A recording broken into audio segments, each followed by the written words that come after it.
Đây là sản phẩm tai nghe của JVG CH514M với bao bì bên ngoài là lớp bao bì trong cứng. Chúng ta sẽ xem qua. Sản phẩm có màu là màu đen, ngoài ra có 3 màu khác, tổng là 4 màu để chúng ta lựa chọn: đen, trắng, đỏ và xanh. Chúng ta sẽ mở sản phẩm ra xem.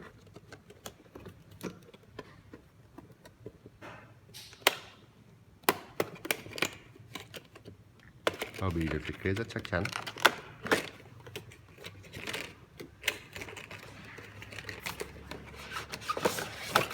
Sản phẩm được thiết kế để hiển thị lộ ra 1/2 bên tai nghe.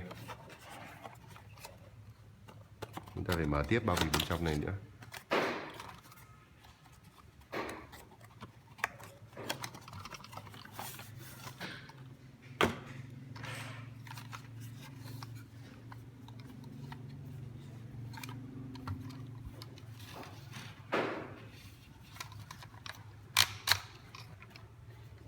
Có thể kéo ra cho phù hợp với kích thước đầu của người nghe.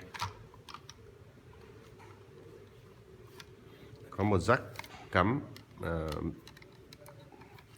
audio 3 ni 3.5 ni.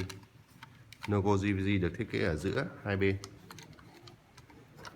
Sản phẩm này thường là có màu đen tuyền với điểm màu đỏ ở các cái viền bao quanh tai nghe và logo JVG.